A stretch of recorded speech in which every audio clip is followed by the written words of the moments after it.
1989 में थियानमेन चौक पर हुए नरसंहार के बाद से पूरी दुनिया में चीन विरोधी भावना उमड़ उठी थी। ठीक वैसे ही लगभग 30 साल बाद एक बार फिर पूरी दुनिया में चीन विरोधी भावना ने जोर पकड़ा है, परंतु इस बार कारण कुछ और है। दरअसल एक न्यूज एजेंसी रॉयटर्स ने एक स्पेशल रिपोर्ट छापी थी जिसमें दुनिया में एंटी चाइना सेंटीमेंट्स मतलब चीन विरोधी भावना बढ़ने की वजह कोरोना वायरस को बताई गई थी और उसमें ये भी बताया गया था कि कोरोना वायरस के कारण ही चीन के खिलाफ पूरी दुनिया में माहौल बनेगा और अमेरिका से सीधे टकराव होगा। लेकिन सिर्फ कोरोना वायरस ही नहीं बल्कि और भी 6 कारण है जिससे पूरी दुनिया चीन के खिलाफ हो गई है। आइए जानते हैं उन 6 कारणों को जिससे चीन पूरी दुनिया में घिर चुका है। तो दोस्तों वीडियो को पूरा लास्ट तक देखते रहिए ताकि आप पूरी तरह से समझ पाएं।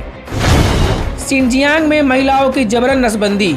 चीन के कब्जे वाले इस प्रांत में 45% से ज्यादा आबादी उइगर मुसलमानों की है। चीन पर उइगर मुसलमानों के मानवाधिकारों का उल्लंघन का आरोप है। कुछ रिपोर्ट्स में सामने आया है कि चीन उइगर महिलाओं की जबरन नसबंदी करवा रहा है ताकि जनसंख्या पर काबू पाया जा सके। इससे चीन की दरिंदगी दुनिया के सामने आ गई थी।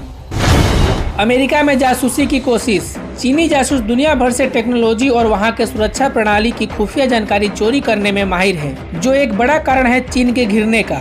अमेरिका में पिछले हफ्ते ही सिंगापुर के एक नागरिक को गिरफ्तार किया गया है। इसे अमेरिका में चीन के जासूस के तौर पर काम करने पर दोषी ठहराया गया है। इसके अलावा एक चीनी रिसर्चर को भी हिरासत में लिया गया है जिस पर चीनी सेना के साथ अपने संबंधों को छिपाने का आरोप है। इसके अलावा चीन की टेक कंपनियां हुआवे और ZTI को भी अमेरिका सुरक्षा के लिए खतरा मानता है।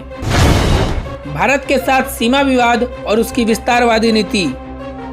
भारत के साथ चीन का सीमा विवाद चल ही रहा है। जून में लद्दाख सीमा पर दोनों देशों की सेनाओं के बीच हिंसक झड़प भी हो चुकी है। लेकिन सिर्फ भारत ही नहीं बल्कि दूसरे देश के साथ भी चीन का सीमा विवाद जारी है। इसके अलावा चीन दक्षिणी चीन सागर पर भी अपना हक जताता है, जबकि दक्षिण चीन सागर पर जापान, फिलीपींस, इंडोनेशिया, वियतनाम जैसे देशों का भी हक है। हाल ही में दक्षिण चीन सागर में अमेरिका और ऑस्ट्रेलिया ने भी अपने जहाज तैनात कर दिए हैं।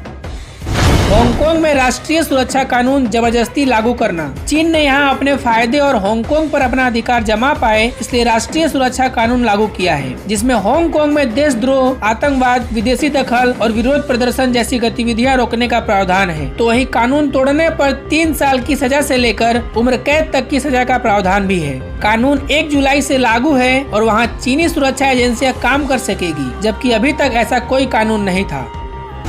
ताइवान पर कब्जा करने की कोशिश। चीन ताइवान को अपना हिस्सा बताता है और जब हांगकांग में राष्ट्रीय सुरक्षा कानून लागू करने की तैयारी चल रही थी तब चीन में ताइवान को लेकर भी चर्चा थी कि उसे ताइवान की मिलिट्री टेक ओवर कर लेनी चाहिए। हालांकि चीन के लिए ये उतना आसान नहीं है। ताइवान की राष्ट्रपति साई इंग वेन कहती हैं कि ताइवान दूसरा हांगकांग नहीं बनेगा। ताइवान का दावा है कि चीन अक्सर मिलिट्री प्लेन भेजता रहता है और जबरदस्ती कब्जा करने के लिए युद्ध की धमकी देता रहता है। कोरोना वायरस बना बड़ा मुद्दा। अमेरिकी राष्ट्रपति डोनाल्ड ट्रंप तो कई बार सार्वजनिक तौर पर कोरोना वायरस को चीनी वायरस कह चुके हैं। कोरोना वायरस कहां से निकला, इसकी जांच के लिए मई में 73वीं वर्ल्ड हेल्थ असेंबली का एक प्रस्ताव पेश हुआ। इस प्रस्ताव में भारत ने भी समर्थन किया था। भारत के अलावा Australia, Brazil, New Zealand, Canada, Qatar, Saudi Arab, Africa देश, यूरोपियन यूनियन, यूक्रेन, रूस और ब्रिटेन समेत 100 से ज्यादा देशों ने समर्थन किया था। तो दोस्तों रोजाना finance, foreign policy and defence से जुड़ी खबरें देखने के लिए प्लीज हमारे चैनल को सब्सक्राइब करिए।